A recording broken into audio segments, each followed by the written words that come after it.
grandes maravilhas do mundo.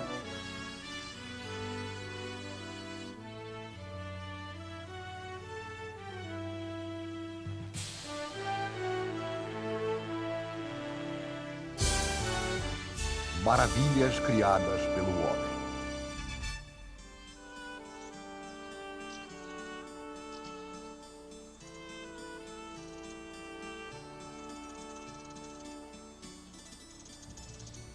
Algumas vezes, não muito frequentes na história da humanidade, a necessidade de construir conspira com uma visão de beleza. O desejo de realizar conspira com a habilidade de criar. E o que nasce, então, é uma obra de rara beleza, uma maravilha. Obras que paralisam, que tiram o fôlego, que parecem gritar: vejam o que nós podemos alcançar. Estas são as eternas realizações do homem. Testamentos duradouros de uma batalha permanente. Deixar uma marca em um mundo efêmero.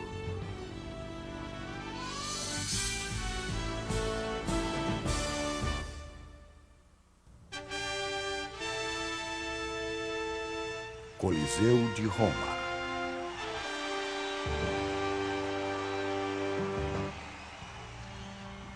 Há quase 2000 anos, os romanos testemunharam uma maravilha.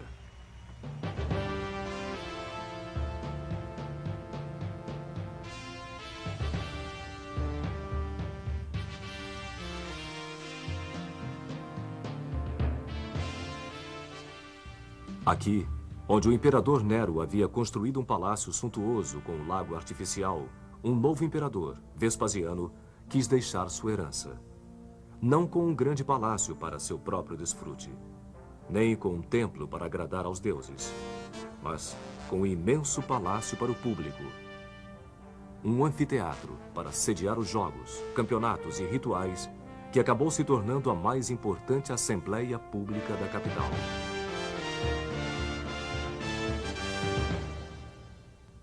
Vespasiano conhecia o valor da atividade de relações públicas.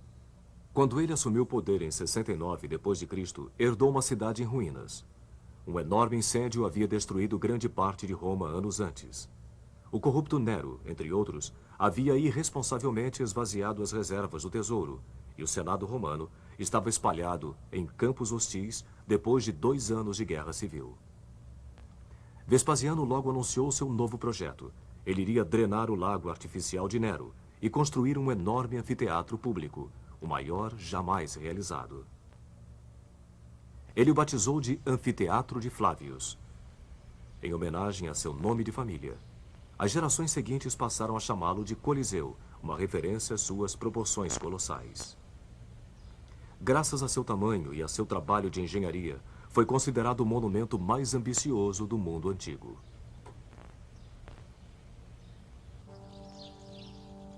Enormes blocos de calcário foram carregados por escravos para construir a elipse de dimensões monumentais, 600 metros de circunferência, cobrindo 15 hectares e erguendo-se a uma altura de 16 andares. Primeiramente, foram erguidos os arcos e os pilares, e em seguida as paredes laterais foram sendo construídas, preenchendo os espaços vazios com uma rocha vulcânica muito leve chamada Pedra Pomes. Com lugar para 50.000 espectadores, o Coliseu equivale aproximadamente à metade do tamanho do Maracanã. Os construtores de estádios de hoje em dia ainda se baseiam no sistema engenhoso de entradas e passagens primeiramente utilizado no Coliseu. –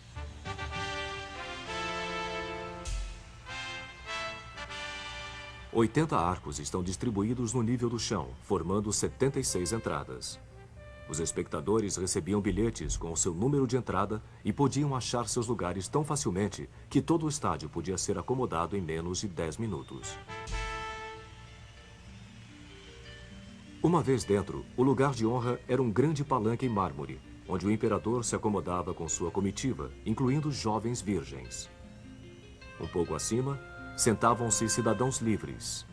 Mais acima ainda, sentavam-se visitantes estrangeiros e escravos. E, finalmente, em arquibancadas de madeira, ficavam as mulheres e os pobres. Mesmo durante os jogos públicos, classes sociais e status eram os princípios da organização. Mas por que uma obra tão impressionante destinada ao esporte? No início dos tempos romanos, jogos públicos, chamados de circos, eram realizados somente em dias sagrados para homenagear os deuses da cidade. Até a época de Jesus, torneios, caçadas a feras e corridas de carruagens eram uma obsessão para os romanos. Qualquer imperador que se prezasse levava a sério os conselhos do historiador Juvenal. Apenas duas coisas fazem um romano se preocupar hoje em dia. Panem et circenses, pão e o circo. A obra de Vespasiano levaria menos de 10 anos para ser concluída. E apesar de ele não ter vivido para ver seu trabalho terminado, o Coliseu permanece o símbolo eterno de toda uma civilização. Os romanos já provaram ser os melhores engenheiros que o mundo já viu. Inventores do arco, da cúpula, construtores de estradas, aquedutos, pontes e banheiros. Embora a estética romana tenha sido em grande parte emprestada dos gregos, sua tecnologia era profundamente original. Lá perto, no Panteão, uma gigantesca abóbada de concreto parece flutuar suavemente no espaço. Uma estrutura de concreto armado tão grande, vazada por um único raio de luz, não seria construída novamente até o século XX.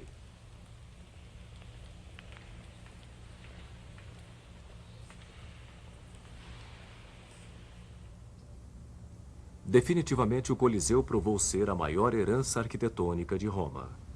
No entanto, o que o monumento tinha de magnífico chocava-se com o que de cruel acontecia dentro dele. Espectadores ficavam em torno da arena central, onde era espalhada areia para cobrir o sangue derramado no ritual dos jogos. No dia da inauguração, no ano 80, o novo imperador Titus, filho de Vespasiano, inaugurou o anfiteatro com uma caçada a feras selvagens. Em apenas um dia, 5.000 animais foram condenados à morte. Estes rituais sangrentos de celebração poderiam durar mais de 3 meses. Animais exóticos eram trazidos de regiões distantes para o Coliseu, onde eram mantidos em celas localizadas no nível subterrâneo, que podem ser vistas ainda hoje. As feras eram então transferidas em elevadores para o nível da arena, onde iriam enfrentar as lanças dos caçadores. Em algumas ocasiões, as canaletas de drenagem eram fechadas e a arena era deliberadamente inundada. O estádio se transformava num mini-mar para simulação de batalhas navais. Os gladiadores eram, no entanto, a atração principal do Coliseu. Escravos, criminosos e a mais baixa estirpe de Roma, algumas vezes até mulheres, eram especialmente treinados para depois se apresentarem nas batalhas públicas. Ave César! Nós que estamos prestes a morrer vos saudamos.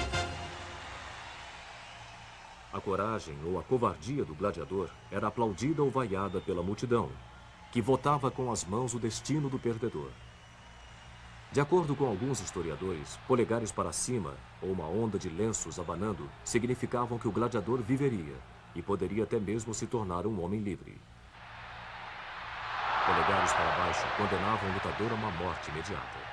Por 325 anos, o Coliseu testemunhou inúmeros espetáculos assustadores como estes, e pode ter sido também o lugar onde o martírio dos cristãos perseguidos acontecia. Finalmente, em 404 d.C., todo o sacrifício público em Roma foi banido pelos imperadores cristãos no poder, e o Coliseu, danificado por terremotos e tempestades, se transformou em ruínas.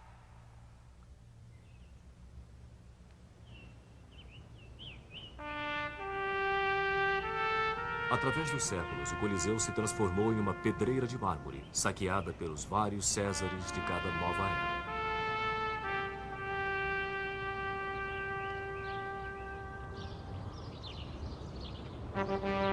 Mas o triunfo dos engenheiros continuou de pé, o símbolo fantasmagórico do Império Romano, tanto em sua maior exaltação quanto em sua maior depravação. Séculos depois de sua construção, um monge inglês faria a seguinte profecia: Enquanto durar o Coliseu, Roma viverá. Quando cair o Coliseu, Roma morrerá. E quando Roma morrer, o mundo.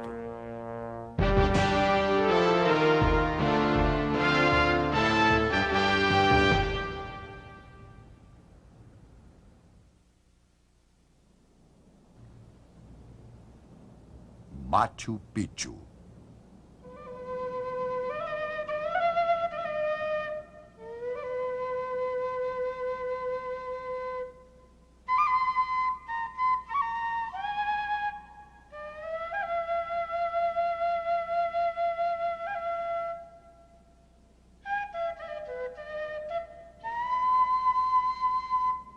Localizado em meio ao ar puro dos Andes, 2.500 metros acima do nível do mar, um mistério escondido em florestas nebulosas por 4 séculos.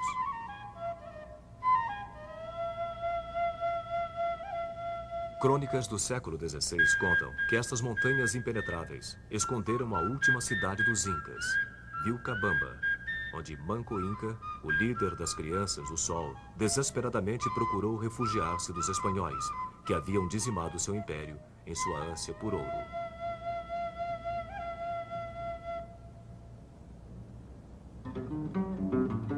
Em 1911, um jovem historiador americano, Hiram Bingham, demarcou as inexploradas ruínas do Vale de Urubamba, no Peru.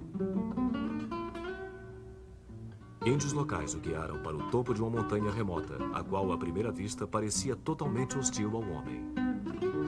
Os índios chamavam esta montanha de Pico Antigo, Machu Picchu.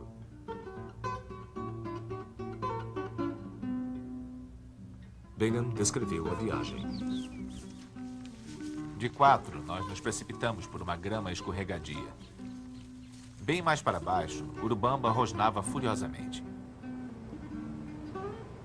Nós contornamos a colina e, de repente, avistamos diversos níveis de terraços incas. Que tipo de comunidade precisaria de centenas destes terraços? Tem espaço para uma plantação suficiente para alimentar toda uma cidade. Este lindo santuário preservado nunca sentiu o peso e a fúria das botas dos conquistadores. Eu percebi que Machu Picchu seria a maior e mais importante ruína descoberta na América do Sul desde a chegada dos espanhóis.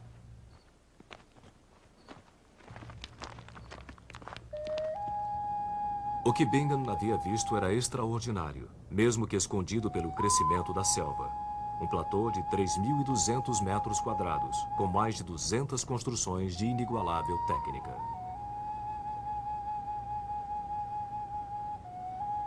Aos poucos eu fui percebendo que esta parede com templos semicirculares ao seu redor sobre a caverna era tão bonita quanto o mais bonito dos trabalhos em pedra do mundo. Eu quase perdi o fôlego. O que este lugar poderia ser? Bingham acabou acreditando que havia achado a cidade perdida de Vilcabamba, refúgio de Manco Inca. Mas Machu Picchu foge a qualquer explicação, pois não é uma cidade, mas antes um imenso centro religioso. Um lugar sagrado para os rituais de uma das mais enigmáticas civilizações de nosso mundo. Os Incas construíram um império que, em seu apogeu no século XVI, atingia 4.000 quilômetros, o mais poderoso da América do Sul. A capital Inca, Cusco, superpovoada, com 100.000 pessoas, tinha uma riqueza lendária. Este pátio em Coricancha, o Templo do Sol em Cusco, era ornamentado com 700 sólidas lâminas de ouro, cada uma pesando mais de 2 quilos. Como a maioria dos tesouros incas, este foi também saqueado pelos conquistadores espanhóis. Os incas eram engenhosos organizadores sociais. Apesar de não terem linguagem escrita, eles desenvolveram uma sofisticada economia, talharam plataformas nos despenhadeiros, irrigaram os terraços através de canais.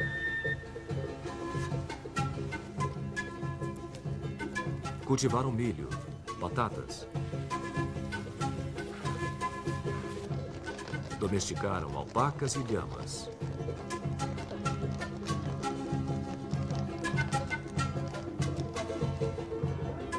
Hoje em dia, muitos dos índios peruanos ainda conduzem suas vidas segundo a cultura de seus ancestrais incas.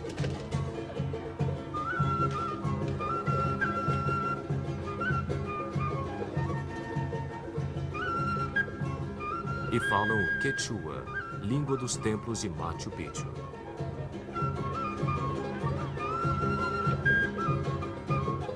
A mais duradoura das realizações incas é também a mais desconcertante: os monumentos feitos em pedra. Enormes blocos de granito tão precisamente superpostos que sequer uma lâmina pode penetrar entre eles.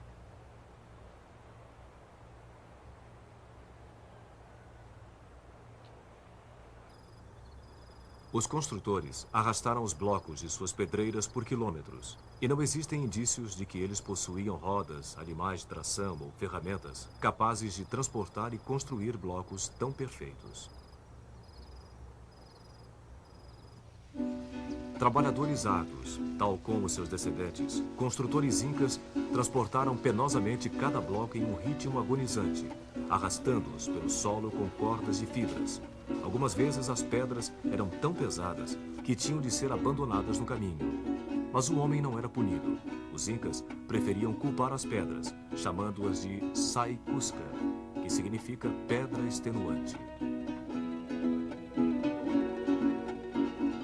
Uma vez em seu destino, as pedras eram talhadas e encaixadas em suas posições. Cerca de 40 ângulos seriam esculpidos em apenas um lado da rocha para assegurar um encaixe perfeito ou criar uma delicada curva na parede, assim como no Templo do Sol.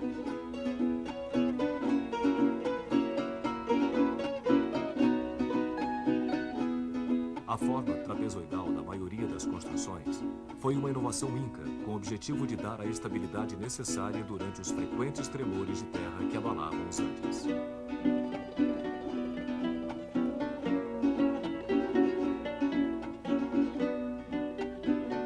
A maioria sobreviveu intacta. Somente seus telhados de palha caíram, vítimas de 5 séculos de clima tropical.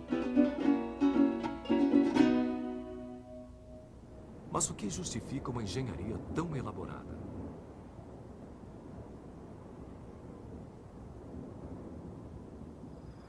Machu Picchu parece ter sido uma espécie de quartel sagrado para a religião inca. Uma religião baseada na adoração ao sol e na sua evolução através dos céus.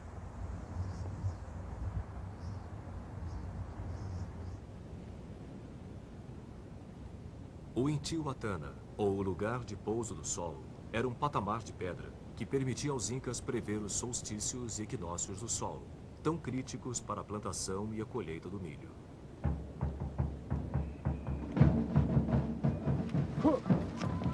No solstício de junho, que marca o início do inverno no sul do Equador, o sol era simbolicamente amarrado à terra para assegurar seu retorno nos meses que viriam.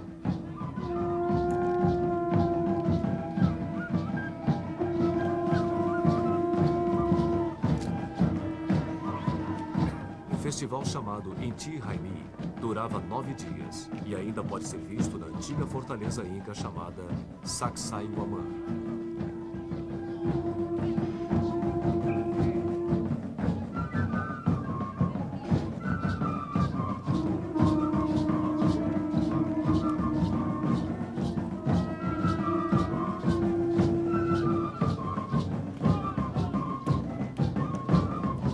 Para os incas, o sol era o pai divino de todos os povos, e o rei era o seu regente na terra.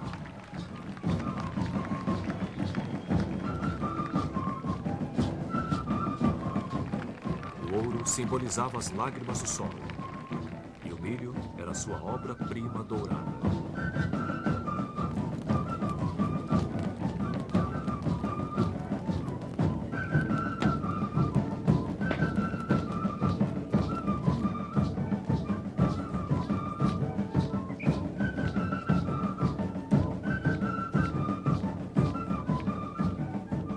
Desta fortaleza, no ano de 1536, o líder Manco Inca rompeu o cerco espanhol e fugiu para as montanhas para sempre. Apenas 4 anos antes, Francisco Pizarro liderou um pequeno grupo de espanhóis até o coração do Império Inca. Atraídos por rumores de fabulosas riquezas e portando armas superiores, menos de 200 espanhóis conseguiram conquistar a população índia de milhões de pessoas.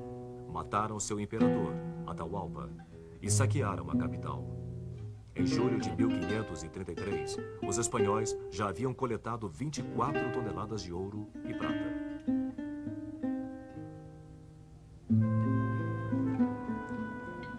Quando Manco Inca perdeu sua última batalha, ele abandonou Cusco, que logo se transformou numa colônia que foi construída sobre as fundações indestrutíveis da antiga cidade Inca. E o último refúgio de Manco Inca, chamado de Vilcabamba, poderia ter sido em Machu Picchu? Algumas evidências apontam para outro lugar, recentemente localizado, bem mais afastado para o noroeste. Machu Picchu foi provavelmente abandonado muito antes e já teria sido vítima da mata invasora. Tal como a civilização que o criou, Machu Picchu continua um mistério, engolido pela terra de onde surgiu.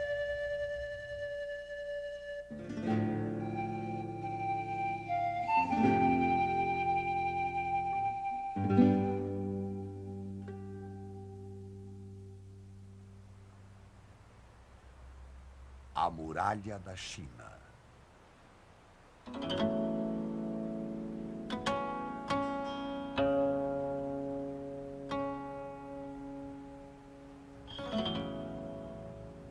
Do outro lado do mundo, um novo imperador projetou uma linha de pedra cortando a face da terra, que seria construída pelas mãos do homem em um enorme pedaço de terra. Como se dissesse até para os deuses: esta é minha terra, não se aproxime.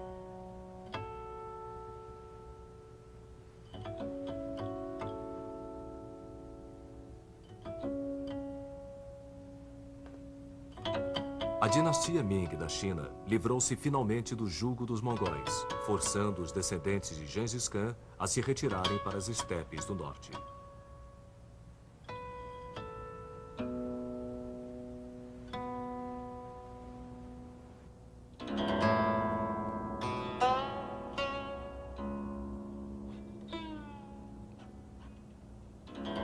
China, o Império do Meio, era de novo governada por um imperador chinês. E para defender este império, foi ordenada a construção de uma gigantesca muralha que se estenderia do rio Yalu, na Baía da Coreia, até o selvagem deserto de Gobi. 4.800 quilômetros de tijolo e pedra, 8 metros de altura. A mais longa construção jamais realizada pelo homem e talvez a única estrutura visível do espaço.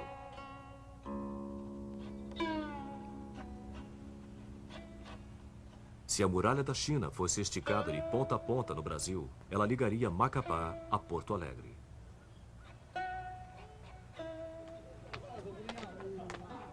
A Grande Muralha da China, que vemos hoje, é a mesma que foi construída durante a dinastia Ming, que começou antes mesmo do nascimento de Cristóvão Colombo no século XV. A ideia, no entanto, de construir uma parede em volta do Império do Meio data de 2000 anos antes, do século VIII a.C.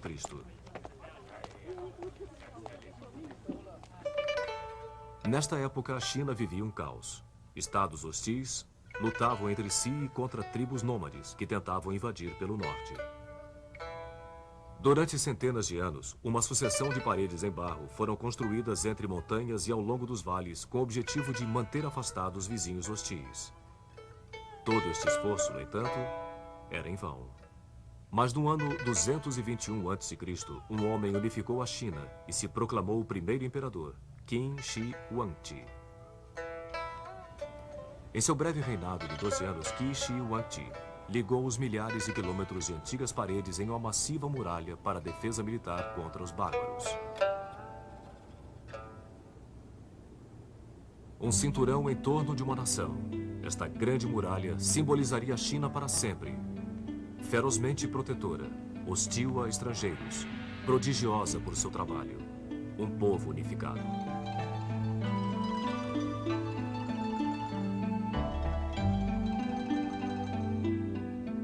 A muralha de Qin Shi Huangdi deu aos chineses uma identidade nacional jamais vivida antes. E isto significava segurança. As fronteiras do norte logo atrairiam novos colonizadores e fazendeiros. sua sombra protetora, comerciantes se aventuravam por estradas que levavam ao oeste. Uma viagem pela região que viria a ser conhecida como a Rota da Seda, trazendo as riquezas do Oriente para a Índia, Pérsia e Roma.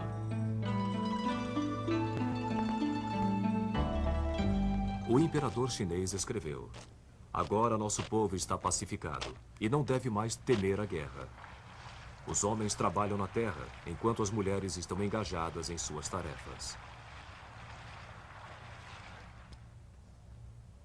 Mas esta era a sua versão. A muralha pode ter sido uma grande realização militar, mas foi também o resultado de um trabalho brutal por parte do povo chinês. 800 mil soldados, trabalhadores cativos e prisioneiros foram forçados a trabalhar para erguer a muralha. Criminosos enfrentavam uma punição a mais. Suas cabeças eram raspadas, suas faces escurecidas e colares de ferro eram colocados em seus pescoços. Nesta situação, eram enviados a províncias distantes para buscar matéria-prima. Um cronista escreveu: "Valas ao lado de estradas eram preenchidas com corpos de homens que foram forçados a ir para a construção da grande muralha. E quando homens não podiam mais ser encontrados, suas viúvas se juntavam à marcha." A história de uma das viúvas se transformou em lenda. Aqui, nos limites leste da muralha, perto do Mar da China, um templo foi erguido em homenagem a Meng Jiannu. Meng, a história conta, foi atrás de seu marido que havia sido mandado para construir a muralha.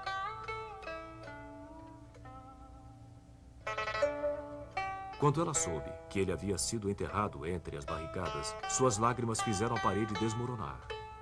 Desta forma, ela achou os ossos de seu marido e amaldiçoou o imperador. Denunciando a ordem autocrática do imperador, ela se tornou a voz simbólica do povo contra um onipotente opressor.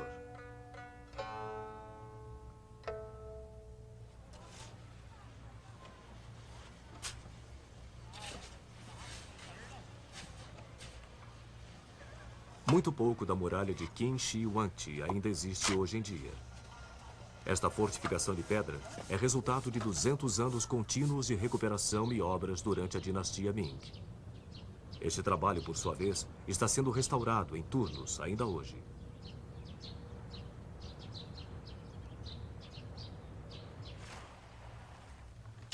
A muralha atravessa metade da China, subindo montanhas inclinadas e protegendo vales, engenhosamente transformando terrenos desfavoráveis para a guerra em vantagem tática.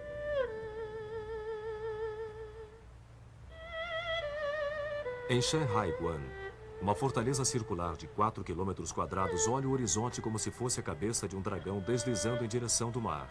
Um fosso de 8 metros de profundidade protege este portão chamado de o primeiro passo para o paraíso.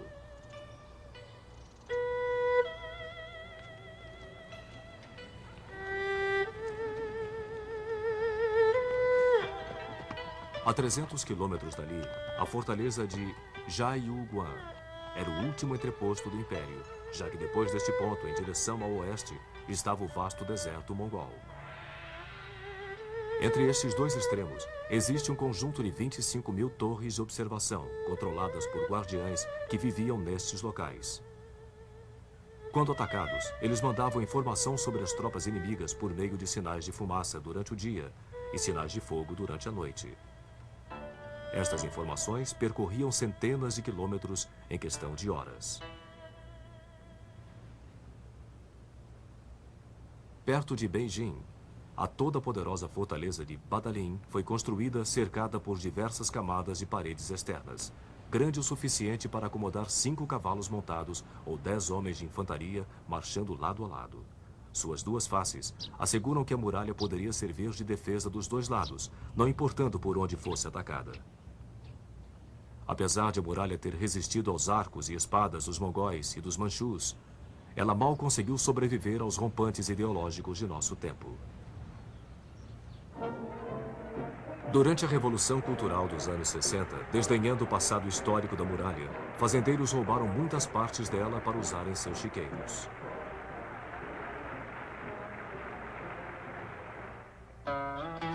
Mas hoje em dia a muralha foi restaurada, não apenas física, mas também figurativamente, de acordo com o papel que ela teve na história nacional da China. Ela novamente existe como uma linha definida, uma marca no terreno, testamento da idade de um povo e de seus ancestrais que a construíram.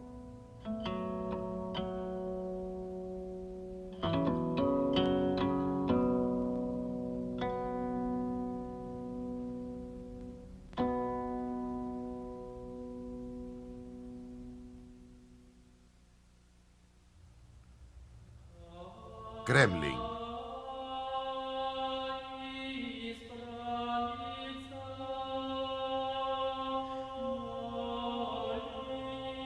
Milhares de quilômetros para o noroeste, uma outra parede foi construída para a defesa contra os invasores mongóis. Mas, em vez de estender-se pela paisagem, esta parede cercava uma pequena cidade. É a cidade de Moscou. A palavra em russo é Kremlin. Por 8 séculos, as paredes do Kremlin protegeram as partes cruciais da civilização russa. Dentro de seus 28 hectares estão localizados igrejas, catedrais e os palácios dos czares. Foi dentro do Kremlin que os regimes de Ivan o Terrível e Pedro o Grande nasceram. Que a Igreja Russa Ortodoxa dominou as almas da nação. Aqui estão os esplendores e os excessos dos Romanovs. Aqui foi a capital da República Revolucionária de Lenin. E aqui Stalin fez derramar o sangue de seu próprio povo. Por trás destas paredes, a Guerra Fria foi travada. E aqui, um novo capítulo da história russa foi revelado na última década do século XX.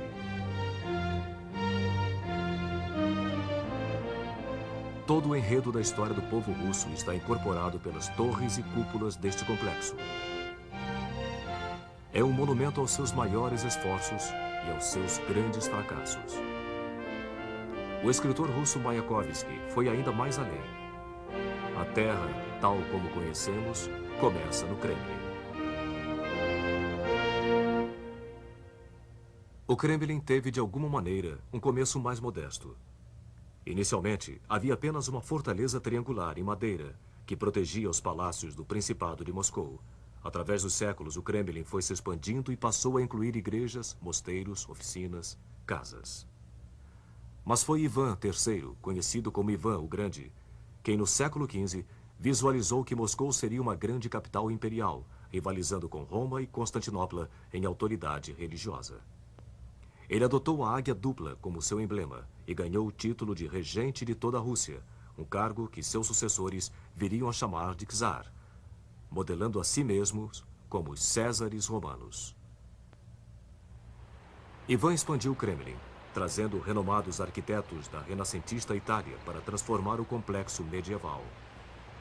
Os arquitetos substituíram as antigas construções em madeira e pedra por construções de paredes de tijolos vermelhos que sobrevivem até hoje. Quase 2,5 km de comprimento e 7 metros de altura. As paredes levaram 10 anos para serem construídas e estão entre as mais bonitas fortificações militares jamais erguidas. 20 torres cortam a linha do céu, cercando a fortaleza. Uma das torres é a do portão Spassky, considerado até hoje a majestosa entrada principal do imponente Kremlin. A história conta que quando Napoleão marchou triunfante pelo portão Spassky, seu chapéu de 3 pontas tombou, prevendo o mortal fracasso que seus soldados sofreriam em sua retirada de Moscou. Menos da metade dos seus 600 mil soldados sobreviveu ao inverno. Centenas de canhões que foram abandonados na neve hoje estão expostos desafiadoramente pelas paredes do edifício conhecido como Arsenal.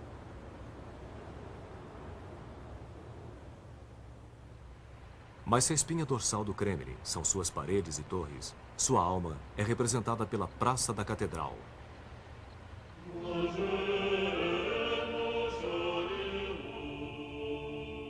Ivan o Grande autorizou a construção de 3 magníficas catedrais para formar o centro da Rússia Ortodoxa. A imensa Torre do Sino acrescentou um ponto de referência para a Praça da Catedral e para toda a cidade.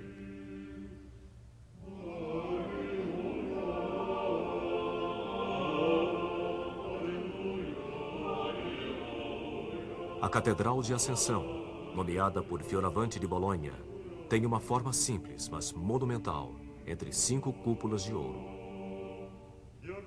Neste lugar, os czares de Moscou foram coroados. Em seu interior, alguns dos ícones mais sagrados da Rússia ficam expostos. O Redentor dos Olhos Furiosos, carregado como um troféu para as batalhas. A mítica Madonna de Vladimir, conhecida pelos moscovitas como a Dama da Ternura. A próxima construção é a Catedral da Anunciação, que já foi a capela privada dos czares. 9 cúpulas de ouro e um magnífico altar testemunharam os casamentos, batismos e agonias privadas da dinastia imperial. Ivan IV, conhecido como Ivan o Terrível, mostrado aqui no famoso filme de Eisenstein, foi barrado dos cultos por ofensas contra a igreja. Sua arbitrária carnificina dos suspeitos de traição e seus acessos de raiva espalharam terror pela corte. Ele está enterrado no prédio ao lado, junto aos outros czares, na Catedral do Arcanjo.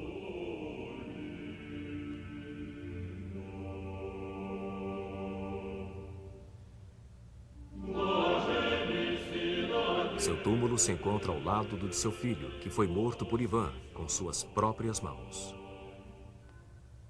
Mas a herança de Ivan o Terrível não foi somente de maldades. Ele fez construir a Catedral de San Basil, bem próxima do lado externo da parede do Kremlin. 9 fantásticas cúpulas se encontram sobre a Praça Vermelha.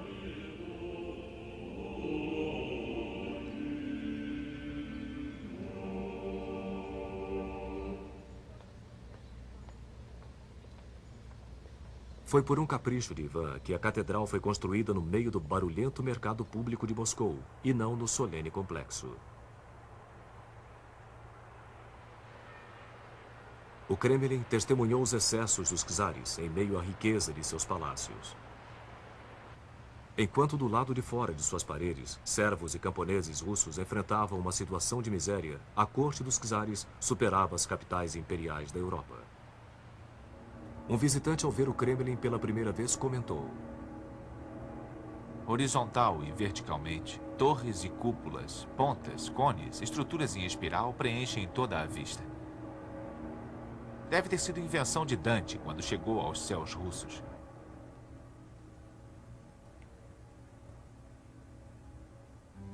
O Palácio das Faces, o mais antigo monumento do Kremlin, continha as salas de recepção dos czares, onde mulheres, banidas de suas funções oficiais, observavam as intrigas da corte de uma janela em arco. No Palácio Terem, onde se localizavam os apartamentos reais, os tetos e as valetas eram pintados e dourados.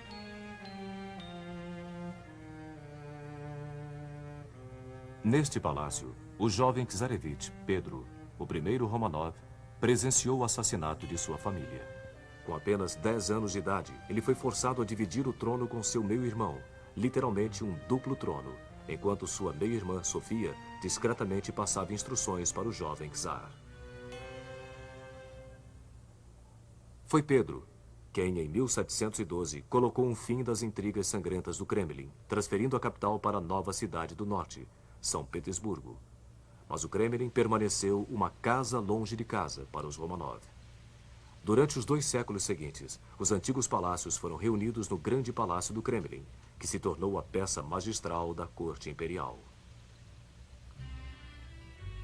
Ambientes para recepção pública foram construídos em larga escala para impressionar os visitantes ilustres. Somente o St. George Hall mede 65 metros de comprimento. Mais intimistas, mas não menos opulentos, são os quartos privados do palácio, onde os Romanov satisfaziam seu lendário apetite para as artes decorativas. Muitos dos tesouros do Kremlin eram eventualmente expostos no Museu Imperial, conhecido como The Armory, onde os esplendores da corte foram cuidadosamente restaurados, mesmo durante a era da dominação soviética.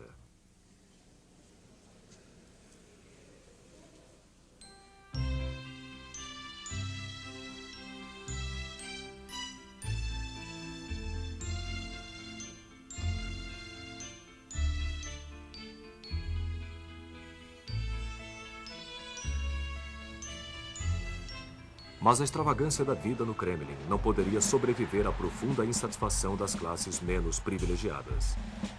Depois da Revolução de 1917, Vladimir Ilyich Lenin fundou a nova República Socialista. Na primavera seguinte, ele transferiu a capital para Moscou. O Kremlin passou a ser mais uma vez o centro do poder russo. Esta mudança aconteceu em uma época de profundo crescimento do Kremlin. Prédios do novo parlamento soviético e casas do Congresso foram levantados no severo estilo realista, contrastando com seus imponentes e ornamentados vizinhos. Aqui também ficavam os alojamentos espartanos de Lenin, que preferia comer em pratos lascados do que em pratos de porcelana imperial. Em mãos soviéticas, o Kremlin foi transformado em um diferente tipo de monumento, não para atender às riquezas da corte, mas para servir ao poder do Estado comunista. A estrela vermelha substituiu a dupla águia dos czares. Bustos de Lenin substituíram os ícones dos santos. E a tumba onde Lenin foi embalsamado se tornou um lugar de peregrinações sagradas para seus seguidores. Mesmo hoje em dia, quando os russos repudiam seu passado soviético, eles não rejeitam o Kremlin. É a história de nosso Estado. O Kremlin sempre foi o centro político, cultural e espiritual do país. Para mim, o Kremlin é sagrado. É a história do Estado da Rússia, o qual existe e vai sempre existir, independentemente das comoções que podem vir a acontecer e a sacudi-lo. Nós realmente amamos este lugar, eu em particular. Eu trouxe minha filha para mostrar a ela quão esplêndida nossa terra é, para contar a ela o que nós vemos, o que nós sabemos e o que nós lembramos. O Kremlin continua a cativar o coração do povo russo, não somente por sua beleza, mas pelo que ele carrega de verdade, suas memórias e esperanças.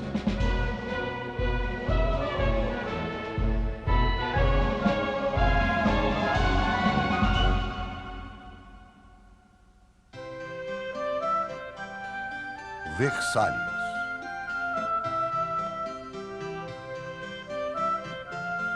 Enquanto o Kremlin sobreviveu a revoluções, há um outro palácio que mal sobreviveu a uma.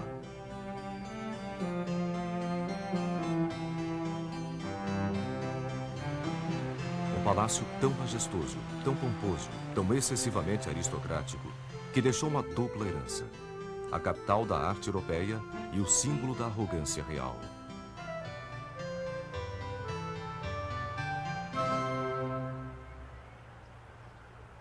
Versalhes começou com um ato de ciúme. Luís XIV, conhecido como Rei Sol, visitou um magnífico palácio que pertencia a um de seus ministros. O rei se sentiu tão ultrajado com a pompa do encontro no palácio de seu subordinado que mandou aprisioná-lo e saqueou sua casa. O material saqueado iria encontrar seu novo lugar no novo palácio que Luís XIV construiria para uso próprio. Ele escolheu um terreno pantanoso em Versalhes, 18 quilômetros ao sul de Paris. Quando garoto, ele cresceu apaixonado pela casa de caça de seu pai, que se localizava nesta região.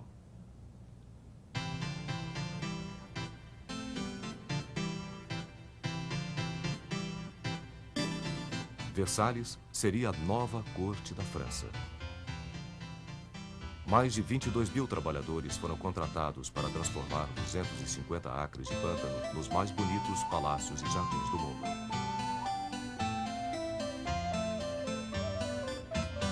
Paisagens foram criadas onde nada existia. Rios foram redirecionados para suprir 400 fontes com milhares de litros d'água.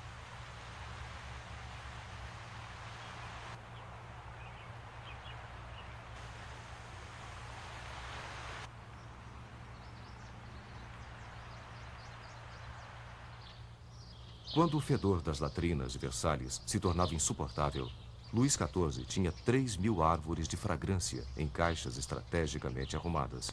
Algumas delas ainda existem na Orangerie. De fato, Versalhes representa o auge da sensibilidade barroca. Aqui, a natureza foi domada e algumas vezes torturada em submissão. Cada broto, cada galho e cada planta em Versalhes era sujeito à revisão.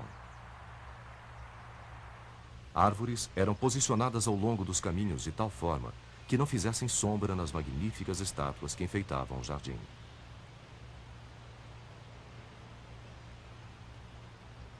Cerca de 150 mil vasos de flores eram trocados aproximadamente 15 vezes ao ano, para que Versalhes estivesse sempre florido.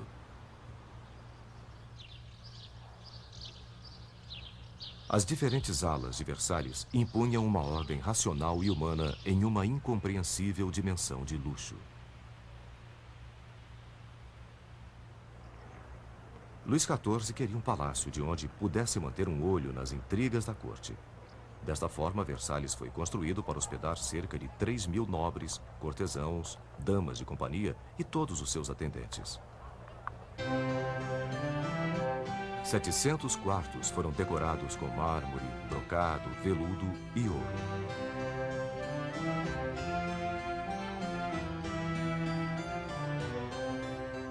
Versalhes se tornou a moradia e o local de encontro da aristocracia francesa. Luís XIV gostava de viver exposto aos olhos públicos e, portanto, mantinha o palácio aberto a todos que estivessem interessados em conhecê-lo.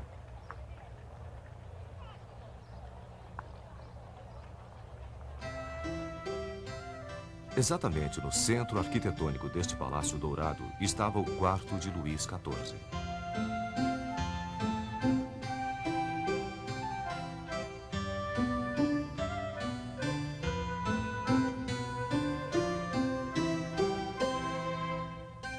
O dia começava aqui não com um nascer do sol, mas com um despertar do rei. Um ritual chamado de o nascer do rei. Luís XIV tinha um atendente para cada função. Um para vestir a manga direita da roupa, outro para vestir a manga esquerda, um para colocar a gravata, outro para amarrá-la. 4.000 serventes e 500 cozinheiros alimentavam o enorme apetite da corte por cerimônias.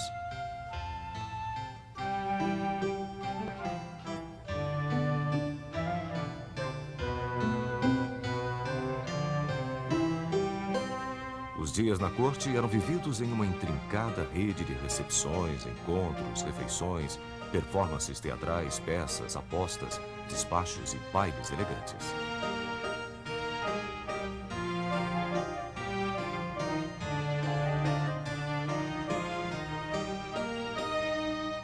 O rei frequentemente participava de apresentações de balés folclóricos. Era sabido que somente o rei poderia se juntar aos bailarinos.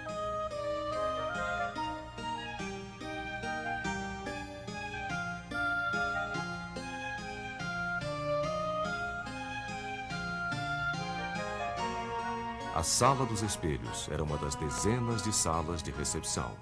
Os 400 espelhos eram posicionados para iluminar a sala durante o pôr do sol.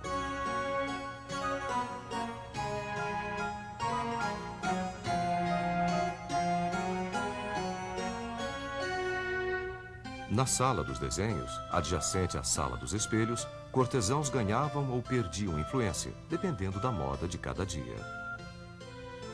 A menor afetação do rei, seja na vestimenta, na cozinha, dança ou arte, desencadeava uma onda não somente por toda a França, mas por todas as cortes da Europa.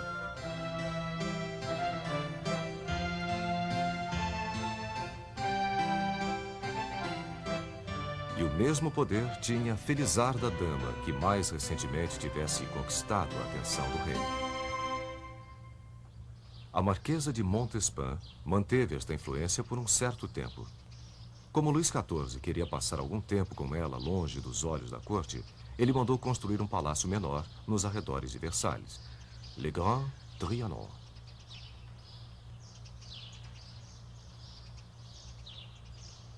Em 1715, Luís foi sucedido por seu bisneto, Luís XV, que expandiu Versalhes sob a influência de outra marcante mulher,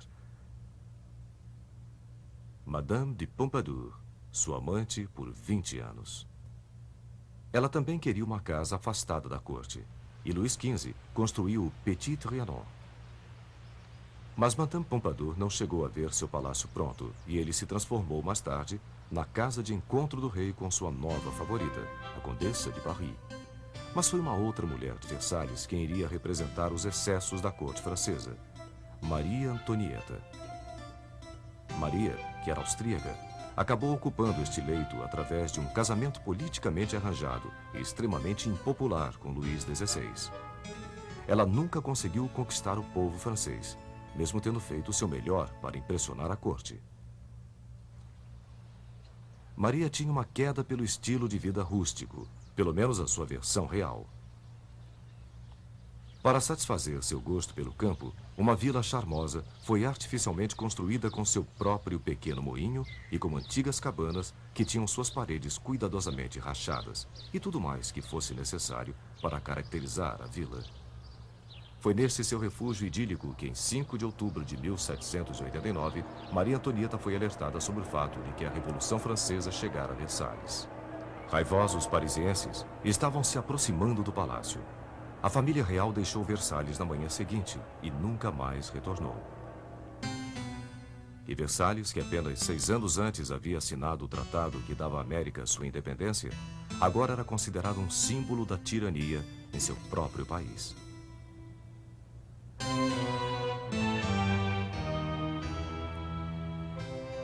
Oitenta anos depois, o autor americano Mark Twain visitou Versalhes. Mesmo o mais democrático dos turistas ficou maravilhado com o que viu. Eu costumava criticar Luís XIV por haver gasto centenas de milhões de dólares quando o pão era tão escasso.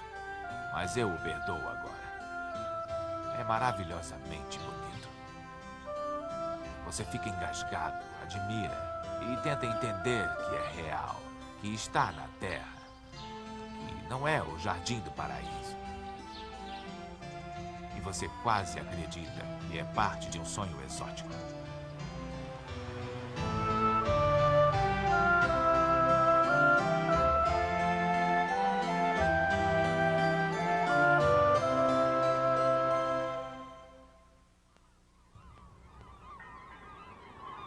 Estátua da Liberdade.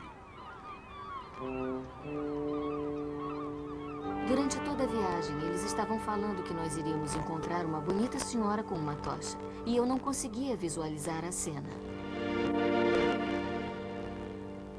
Quando eu a vi, eu disse: Mãe, mãe, vem aqui. Esta é a liberdade. Esta tocha lá no alto quer dizer seja bem-vindo. Finalmente nós viemos à Terra Prometida para a Estátua da Liberdade. Bonita, linda mulher. Eu disse para minha mãe o que ela significa. Minha mãe me abraçou e respondeu: ela significa América.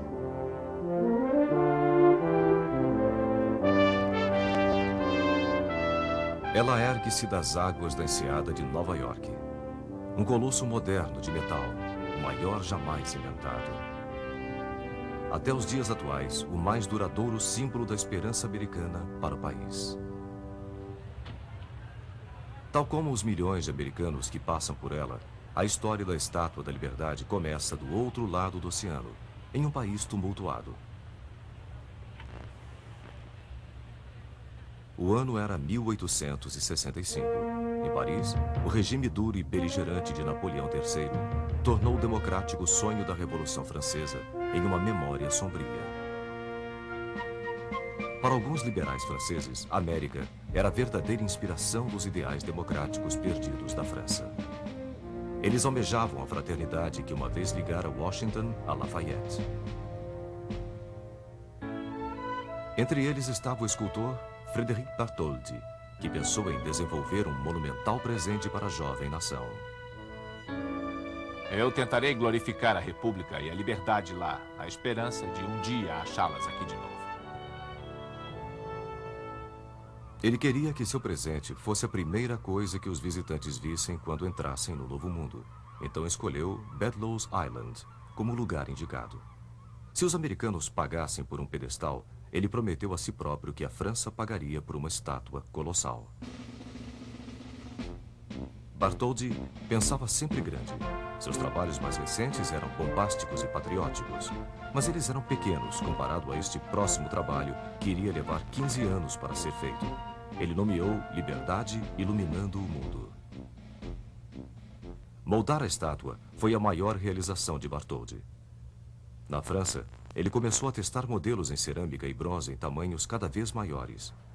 Tochas de madeira foram feitas como modelo e, em seguida, gesso era colocado por cima. Em sua oficina em Paris, metalúrgicos cuidadosamente cortaram enormes placas de bronze norueguês em pedaços tão finos quanto uma moeda para se adaptarem aos moldes. Cada detalhe da estátua, desde seu penteado até as pregas do vestido, foi meticulosamente trabalhado. A cor original das peças, um marrom escuro, foi gradualmente se transformando em um cinza claro por causa da maresia do Atlântico. A enorme estátua teria também de resistir a ventos de mais de 200 km por hora sem tombar no mar.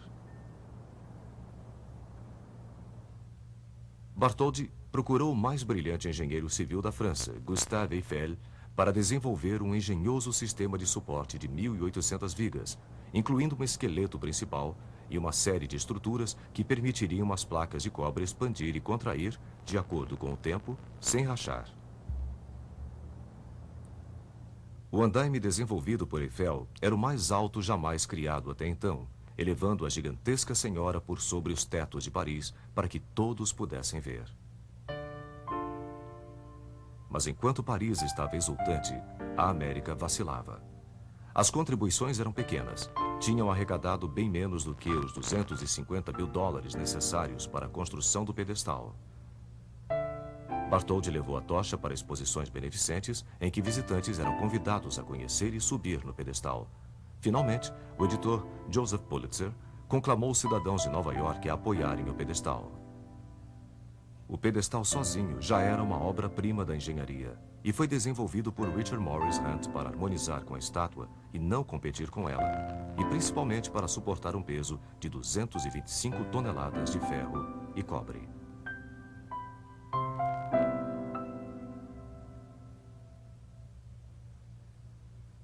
Em 1885, a França havia contribuído com mais de 400 mil dólares para o projeto e Bartholdi havia trabalhado por 14 anos. A estátua completa foi desmontada e enviada à sua nova casa embalada em mais de 200 caixotes, 39 somente para rebites. Quando a estátua foi remontada um ano mais tarde em Nova York, os americanos viram pela primeira vez o que seria considerado símbolo de esperança para seus imigrantes nas décadas vindouras.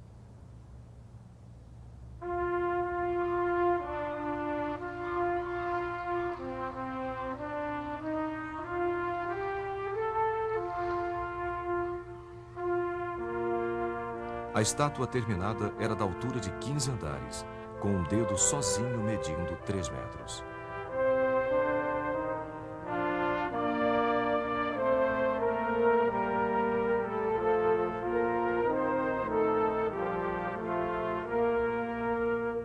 O simbolismo da liberdade estava claro. Uma placa com a data de 4 de julho de 1776. Sob seus pés, grilhões rompidos representavam o fim da escravidão.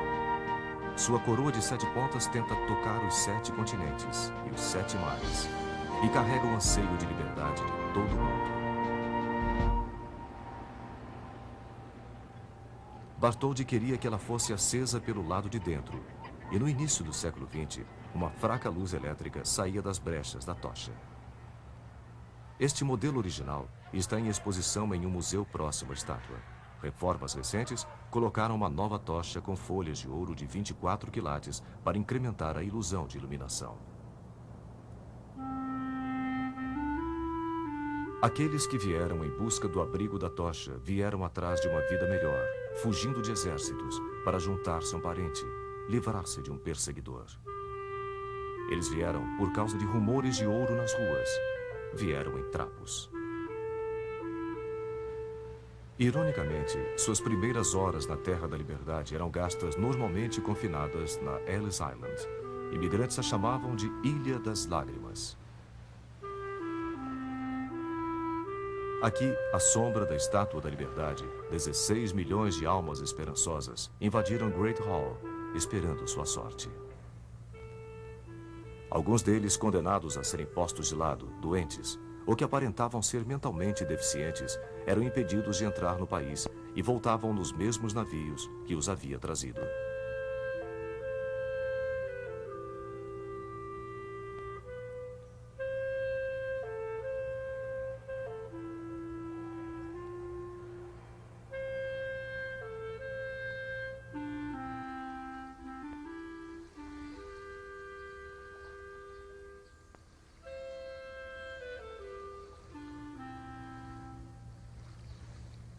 À medida que barcas os levavam para a metrópole de Nova York, eles deixavam para trás a estátua colossal e sua tocha. A poetisa Emma Lazarus, filha de imigrantes russos-judeus, deu à estátua uma definição que Bartholdi não havia pensado. Suas palavras estão embasadas de sentimento de liberdade. Que venham a mim os seus cansados, os seus pobres, a sua massa oprimida que deseja respirar livremente, aqueles barrados no teu cais. Que me venham estes, os sem teto à mercê das intempéries. Ergo minha luz ao lado do portal dourado.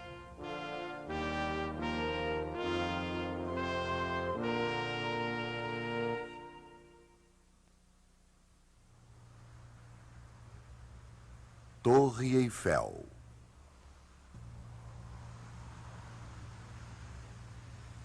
Enquanto os americanos saudavam sua mais nova maravilha importada, em Paris, os franceses estavam construindo uma outra que guardariam para eles. O mesmo engenheiro que havia construído a estrutura para a Estátua da Liberdade recebeu a missão de sua vida. Gustave Eiffel, construtor de pontes e engenheiro estrutural, foi incumbido de construir um monumento para o centenário da Revolução Francesa. Eiffel conhecia tanto história quanto metalurgia. Ferro fundido o permitiria construir uma monumental estrutura com um impacto tão grandioso quanto o da Revolução. Ele planejou uma torre com uma altura estonteante, quase 350 metros de ferro trabalhado, e que permaneceria como a mais alta estrutura do mundo por 40 anos.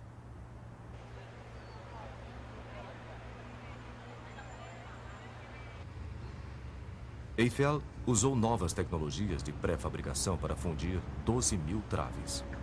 Elas eram manufaturadas fora do local e montadas na margem esquerda do Sena, onde ficaria localizado o monumento. 2,5 milhões de rebites sustentavam o trabalho em ferro, o que permitia que o vento passasse pela estrutura livremente. Mais perigoso era o enorme número de críticas que praticamente levaram o projeto a ser interrompido. Um proeminente grupo de artistas e intelectuais, incluindo o escritor Guy de Maupassant e o compositor Charles Gounod, assinou uma carta decretando a monstruosidade que se ergueria sobre sua amada Paris.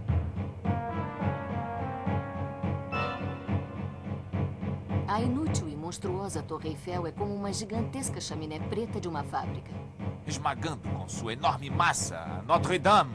O Louvre, o Arco do Triunfo. Todos os nossos monumentos serão humilhados sob esta mancha negra. Determinado, Eiffel continuou. A torre ficou pronta no prazo, com apenas 600 dias de trabalho, e foi inaugurada em 31 de março de 1889.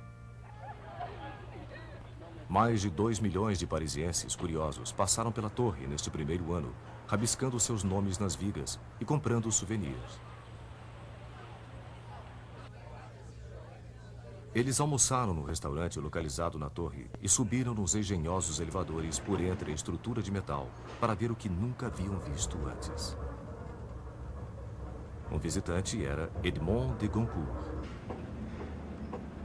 Subindo no elevador, eu tive a sensação, lá no fundo do meu estômago, de que estava em um navio no mar, mas sem vertigem. Lá do alto, nós fomos presenteados com uma visão maravilhosa, além de tudo que poderíamos imaginar na altura do chão, da grandeza, da extensão, da imensidão de Paris.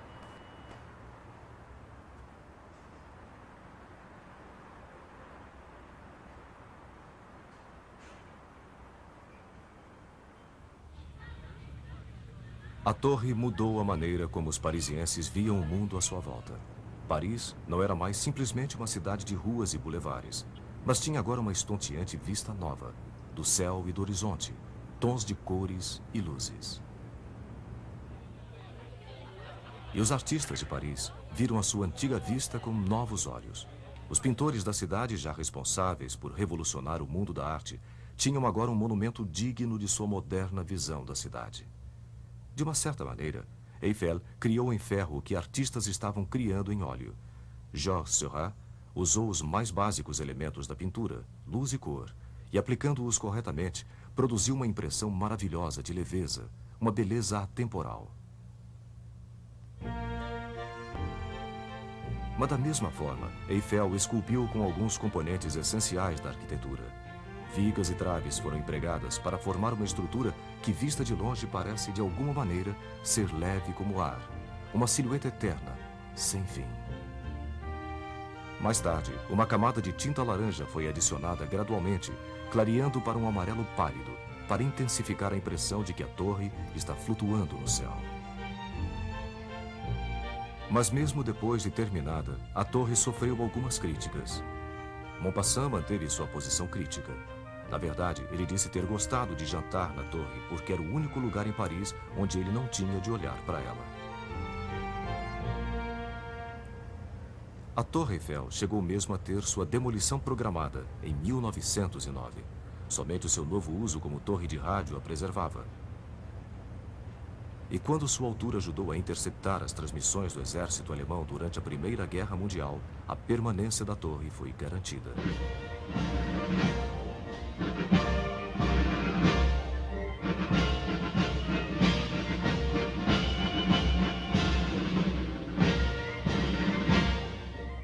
Ironicamente, o que uma vez havia sido um símbolo da revolução, do progresso e da produção em massa, hoje parece ser um tanto quanto antiquado. Um pouco da elegância do velho mundo numa metrópole frenética.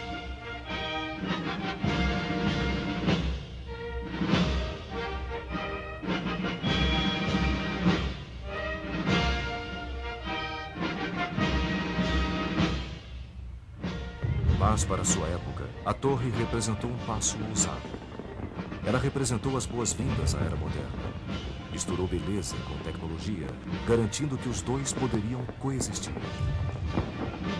Esta lição, por si só, já faz da Tour Eiffel a Torre Eiffel, a mais otimista das maravilhas jamais construídas.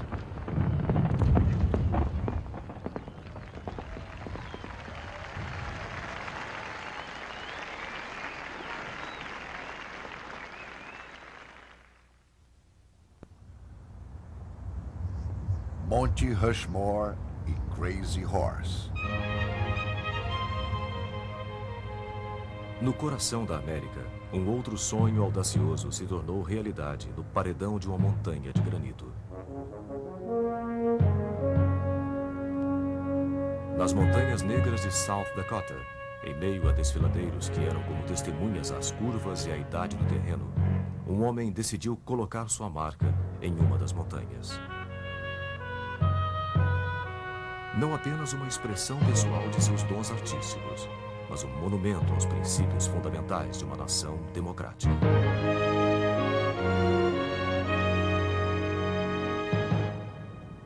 Mount Rushmore começou com um sonho provinciano de um historiador pouco conhecido chamado Dwayne Robertson. Ele imaginou um tema do Velho Oeste esculpido num dos altos paredões das Montanhas Negras. Mas o artista que ele contratou tinha uma visão totalmente diferente.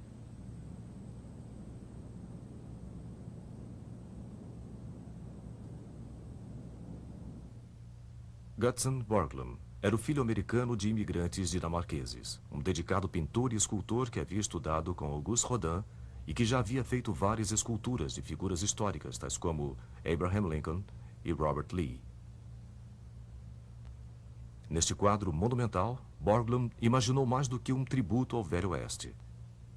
Em vez disso, ele queria capturar as qualidades permanentes de toda uma democracia. Eu quero alguma coisa na América. Alguns metros de rocha que sejam testemunhas de todas as grandes realizações que conquistamos enquanto nação.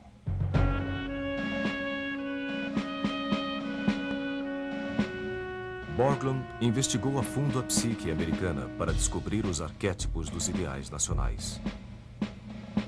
George Washington, que para Borglum era a incorporação da liderança democrática, o herói da Revolução e o homem que deu dignidade à causa da liberdade americana.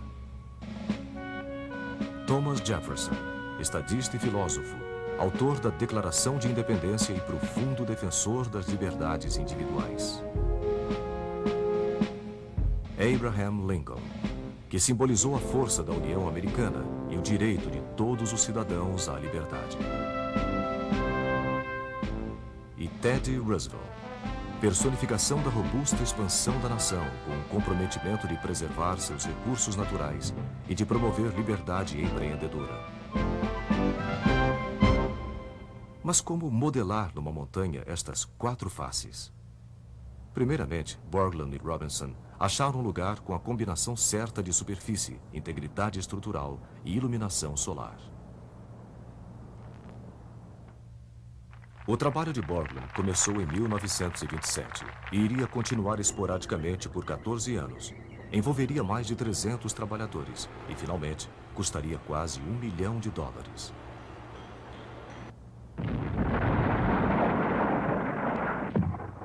Mais de 450 mil toneladas de granito foram explodidas para criar os rostos que mediriam 20 metros de altura.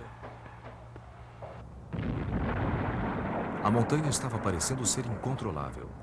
Pedras instáveis forçaram Borglum a dinamitar sua primeira tentativa, que colocava Washington e Jefferson em lugares opostos. Persistentemente, Borglum começou um novo Jefferson, esculpindo a cabeça um pouco mais alta do que as outras e evitando assim rachaduras perigosas.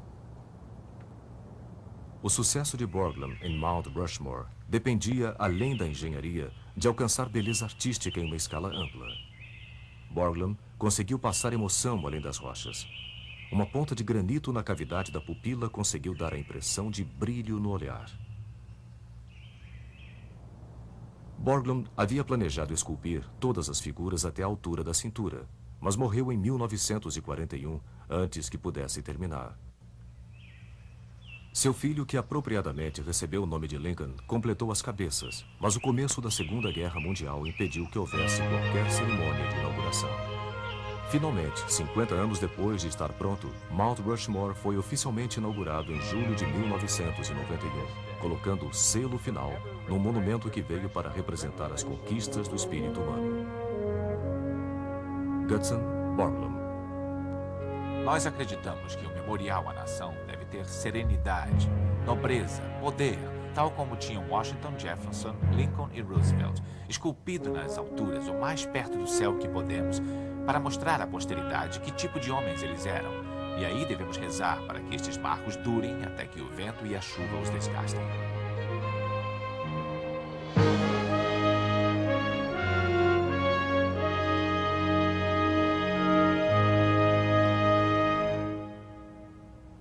A obra de Borglum parece ser a última grande visão de uma era antiga, um tempo em que não apenas se acreditavam em heróis, mas estes tinham rostos identificáveis.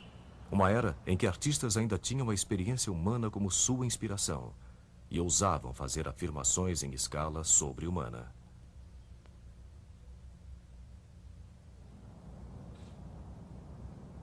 Existe outra grande maravilha sendo desenvolvida, mesmo em nossa era impaciente.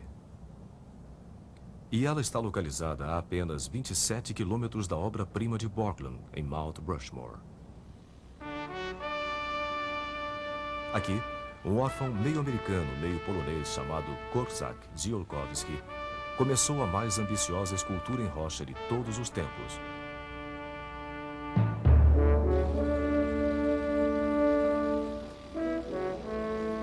Um monumento da altura de 60 andares, em homenagem ao grande guerreiro Sioux, Crazy Horse.